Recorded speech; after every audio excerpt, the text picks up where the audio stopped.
to South Asia Today, a show that provides you glimpses of South Asia. I'm your host Pratiksha Mishra. Let's begin with the headlines first. World leaders forge stronger ties at G20 summit in New Delhi.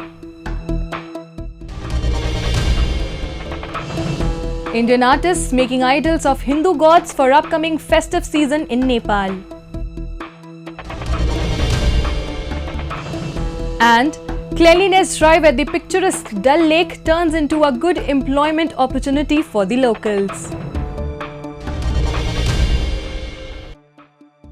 Let's begin the show. The G20 summit in India's capital New Delhi successfully concluded last week. Leaders of powerful economies around the world gathered to discuss pressing global issues, chart a path forward for the international community, and witness several path-breaking initiatives from food security to the biofuel alliance to decisions like permanent memberships for the African Union and climate action as its main agenda.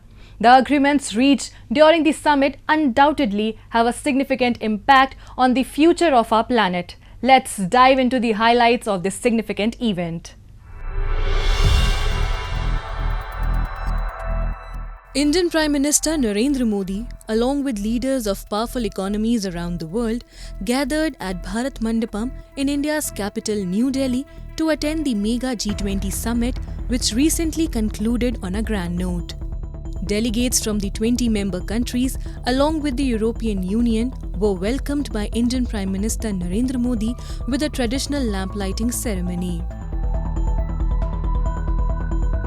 In a major diplomatic victory for India, the summit adopted the Leaders' Declaration by consensus. मेरा प्रस्ताव है कि इस leaders declaration को भी adopt किया जाए। मैं इस डिक्लेरेशन को एडॉप्ट करने की घोषणा करता हूं। The agreement was reached on the Delhi Declaration despite hard stance and differing views on the Russia-Ukraine crisis by the member nations, which many believed could have derailed the meeting. On the sidelines of the G20 summit, global leaders announced a multinational rail and ports deal linking the Middle East and South Asia. आज हम सब ने एक महत्वपूर्ण और ऐतिहासिक समझौता संपन्न होते हुए देखा है। आने वाले समय में यह भारत, पश्चिम एशिया और यूरोप के बीच इकोनॉमिक इंटीग्रेशन का प्रभावी माध्यम होगा। यह पूरे विश्व में कनेक्टिविटी और विकास को सस्टेनेबल दिशा प्रदान करेगा।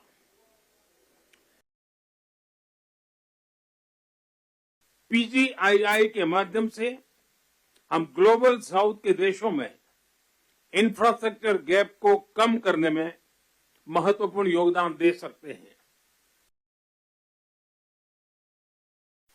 सभी क्षेत्रों के साथ कनेक्टिविटी बढ़ाना भारत की मुख्य प्राथमिकता है। हमारा मानना है कि कनेक्टिविटी विभिन्न देशों के बीच आपसी व्यापार ही नहीं, आपसी विश्वास भी बढ़ाने का स्रोत है। The agreement comes at a crucial time as US President Joe Biden works to oppose China's Belt and Road Initiative on global infrastructure by positioning the United States as an alternative partner and investor for poor nations at the G20 summit. As we work to address infrastructure gaps across low and middle income countries, we need to maximize the impact of our investments. That's why a few months ago I announced that the United States will work with our partners to invest in economic corridors. In practice, it means we're focusing on regional infrastructure projects that deliver results across multiple countries and in multiple sectors. The two-day-long mega event, which was based on the theme of Vasudev Kutumbakam or the world is one family, witnessed several path-breaking initiatives and decisions, including the inclusion of the African Union as a permanent member, the first expansion of the bloc since its inception. Prime Minister Narendra Modi made a proposal to have the African Union join the G20 permanently, and it was consensually approved. African Union President Azali Assoumani expressed great satisfaction that the African Union was formally admitted to the bloc to make the grouping more representative. À ma grande satisfaction, l'admission du G20 a été actée dès l'ouverture du sommet. Son Excellence Monsieur Modi, Premier ministre de l'Inde, et les membres du G20 ont entériné l'adhésion de l'Union africaine au sein de cette grande instance décisionnelle économique. The G20 summit statement has been praised by the leaders of several nations, including Russia, Germany, and the European Union, who noted that India's leadership was essential to its adoption. The summit became fruitful when India announced the launch of a global biofuel alliance with the United States and Brazil as its founding members to expedite the global uptake of biofuels.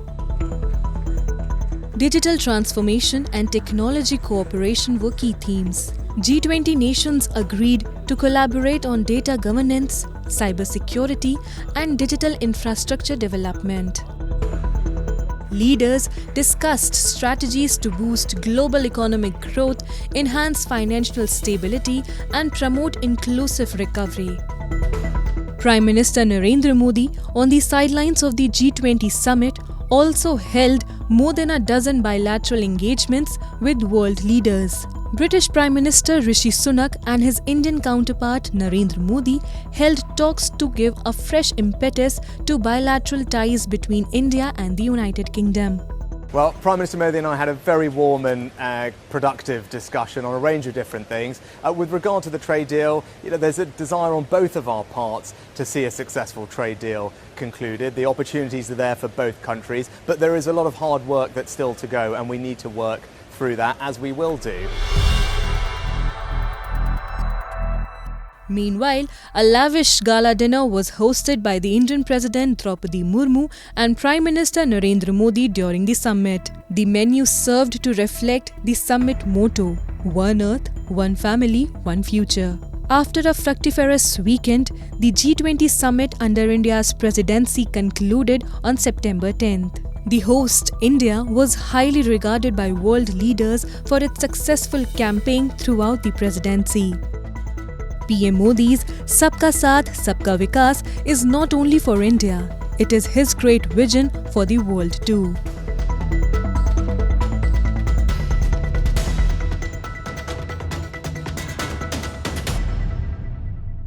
Moving on, with the onset of the festive season in Nepal, a team that travelled from India's Kolkata to Lalitpur, Nepal, a month ago is continuously working to create idols of Hindu gods and goddesses. The team is speeding up work to make and sell about 160 idols of god and goddesses on a daily basis. Have a look.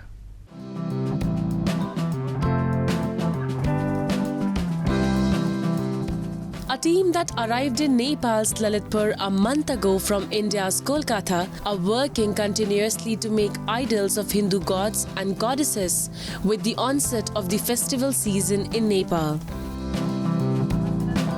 The team arrived in Lalitpur a month ago along with a lorry laden filled with soil from the Ganges and is making idols of deities which are in high demand in the Himalayan nation.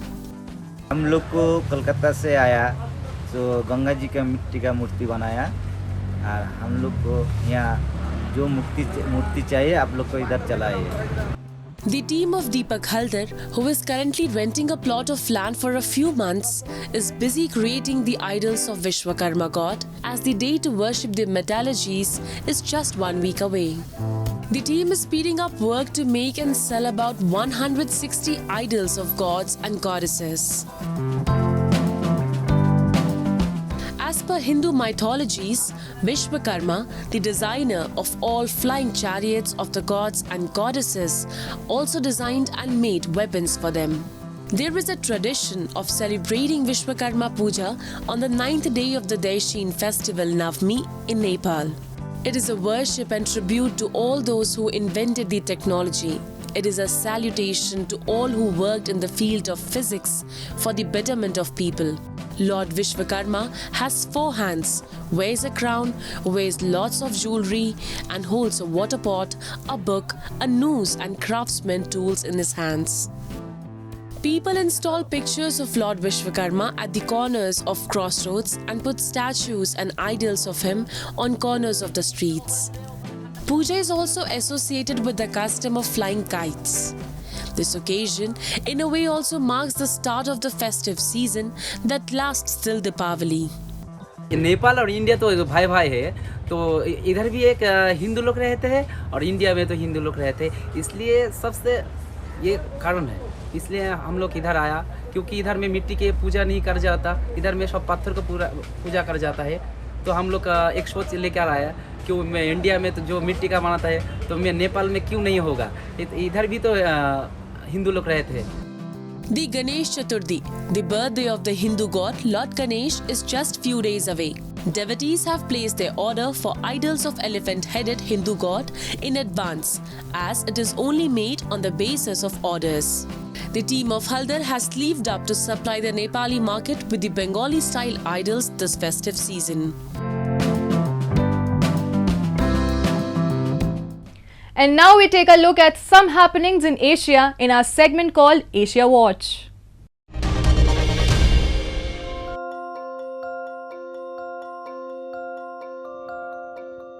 An Iraqi police officer is well on his way to completing construction of an apartment complex as part of a charitable project that will house Iraqi families in need.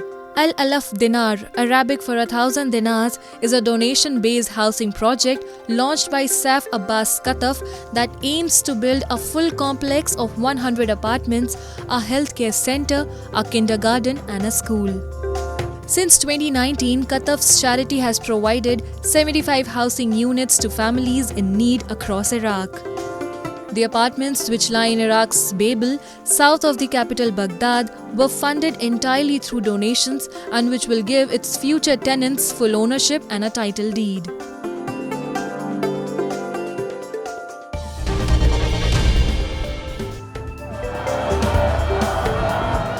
Forming a sea of blue and white Israeli flags, protesters in Jerusalem chanted democracy in a show of support for the Supreme Court, which on Tuesday will convene its entire 15-judge bench for the first time in Israeli history.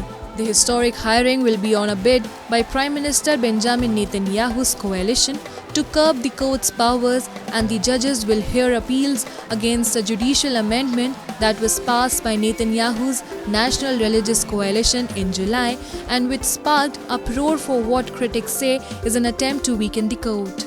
The government's judicial overhaul campaign has caused Israeli worst domestic political crisis in years, with hundreds of thousands of people taking part in weekly demonstrations nationwide since January when it was launched. Efforts to reach agreements between Netanyahu and opponents have so far been fruitless, adding to fears the crisis will only deepen.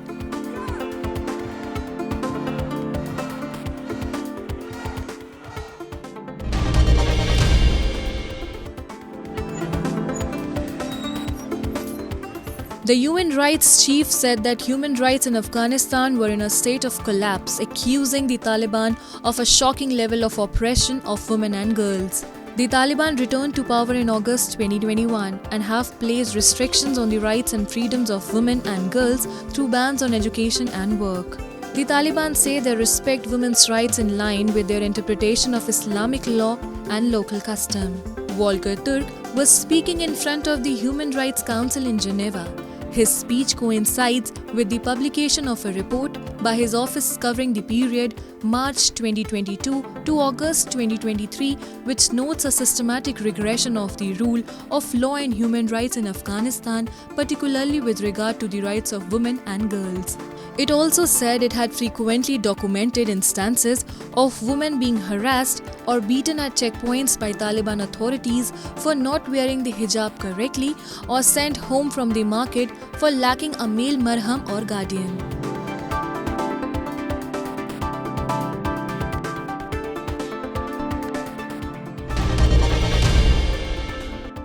The illegally occupied territory of Gilgit-Baltistan is rattled with protests against the Pakistan-backed local government in the region. The residents of Ishkoman Valley in the northern district of Giza took to the streets against the local administration for the non-compliance to their demands.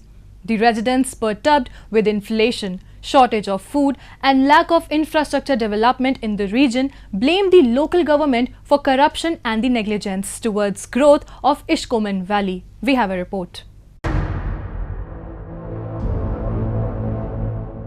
The illegally occupied territory of Gilgit-Baltistan is rattled with protests against the local authorities. For more than 70 years of Pakistan's misrule in the territory, the residents have endured innumerable hardships and deprivation. Ishkoman Valley, an enduring marvel of nature, has been left underdeveloped for decades. With no electricity, no medical healthcare facilities and food, the residents are clamoring for the very basic needs for their survival. The apathetic attitude of the local administration in Gilgit-Baltistan has caused the residents to take to the streets against the inefficient government.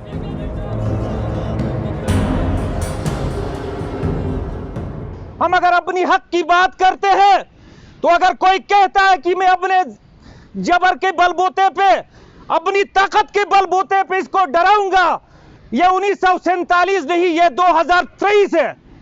आज हम अगर यहाँ गरीब की बात करते हैं, यहाँ मजलूम की बात करते हैं, यहाँ तरक्याती कामों में करप्शन की बात करते हैं, तो इसके ऊपर अगर कोई हमला करा के ये साबित करना चाहता और ये समझता है कि हमारे हमले से इनके सारे हौसले नीचे आएंगे, तो ये उनकी भूल है कि हम आज के बाद मजीद मजबूत होंगे और मजीद इस मजलूम कौम की नुमाइंदगी करेंगे।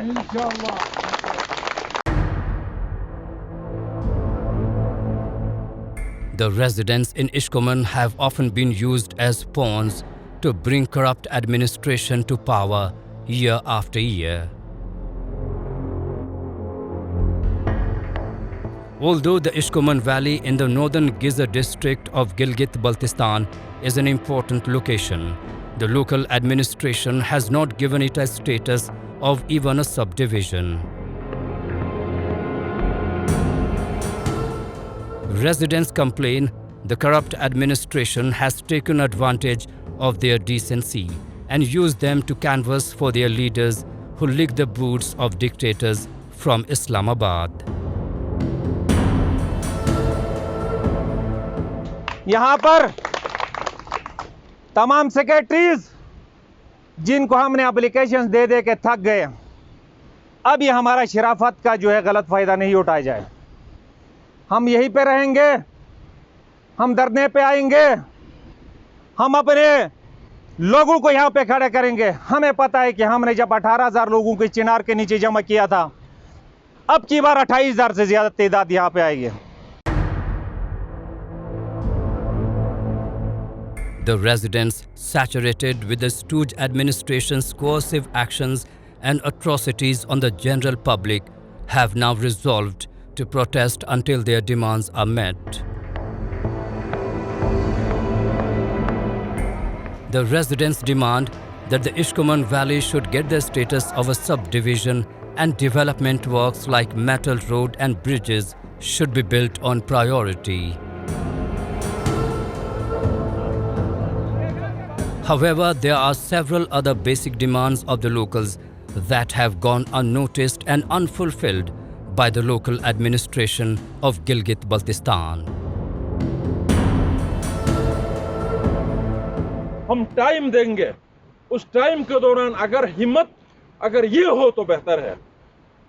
फिर हुकूमत वाले ये न कहे कि इश्कोमन में फंसे हुए लोग कहां जाएंगे, हम पीछे जाएंगे। उस तरफ इनको समझ आनी चाहिए। अगर ये कहते हैं कि हर कोने के लोगों को उसको जो है ना घेर कर हम उनको कैदी बनाएंगे, तो इनका बाप भी नहीं बना सकता है। ये याद रखें ये लोग।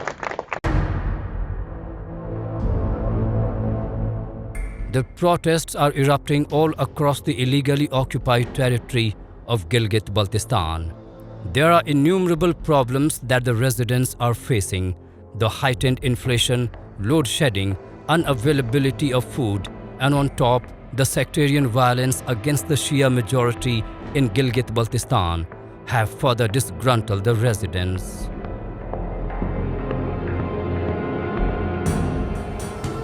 Moving on, the Dal Lake at the heart of Srinagar has remained an epitome of Kashmiri civilization for times immemorial.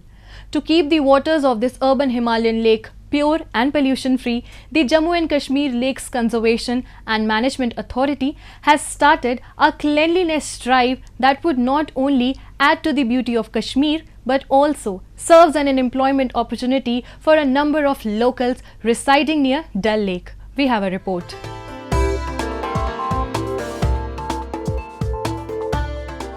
Dal Lake, the jewel in the crown of Kashmir.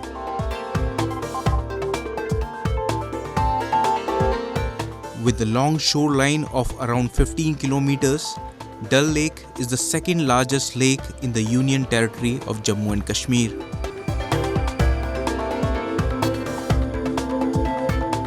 The urban lake, lined up with Kashmir's quintessential houseboats, shikaras, is a scenic marvel that tourists from the country and abroad do not afford to miss out.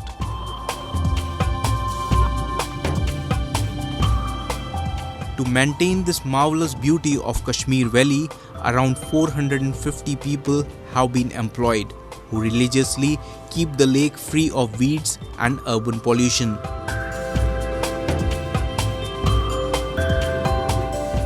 Usually जो periphery है डल की shore line उसको हम बोलते हैं, उसको हमने manually labours वहाँ पे लगाए हैं. ऑलमोस्ट डेली बेसिस पे एवरेज में 450 लेबर्स जो शोर लाइन क्लीन करते हैं. उसकी वजह से लेक क्लीन रहता है, तो उससे एम्प्लॉयमेंट भी जनरेट होता है. जो यहाँ के लोकल्स है डल के सराउंडिंग में रहते हैं तो उनको रोज़गार भी मिलता है. तो वो सारा सिलसिला चलता रहता है. ईयरली हम करते हैं ये continuously.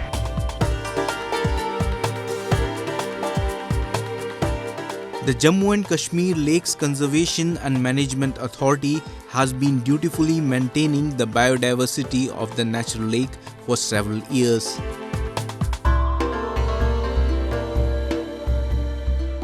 They have employed a number of people residing near Dal Lake to keep the water body clean and pure.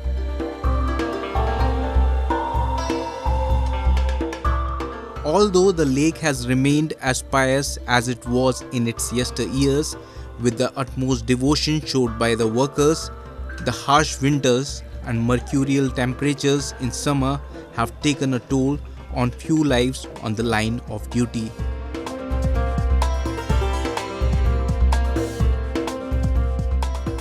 यहाँ पे जो टेम्परेचर होता है वो बहुत ज़्यादा होता है, गर्मी में काम करना पड़ता है.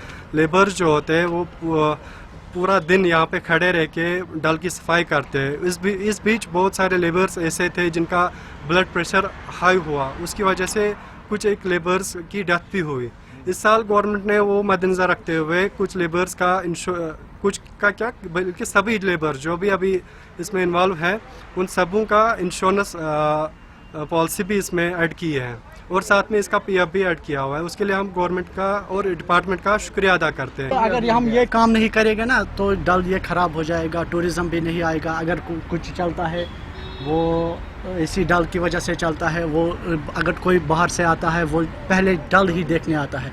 Because it is a crown of this Kashmir. Dal lake is a crown of the Kashmir.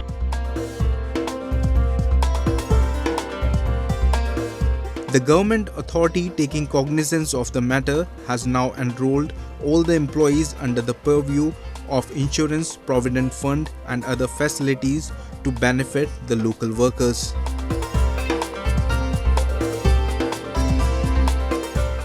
The new beneficial policies brought in by the government is further attracting many youngsters residing near Dal Lake to take up the task of cleaning the lake.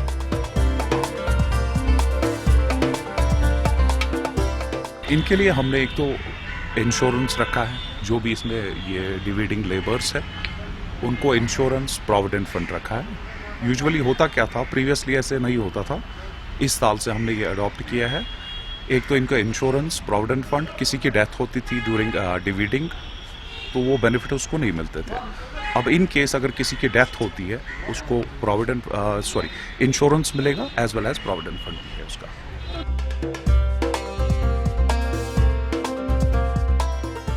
The Himalayan urban lake located in the heart of Srinagar has maintained its charm for generations.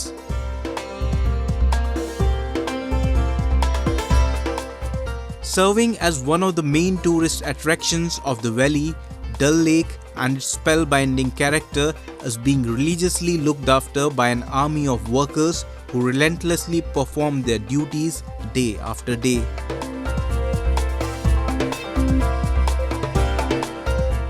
They give out an assurance that the jewel in the crown of Kashmir is in the safe hands.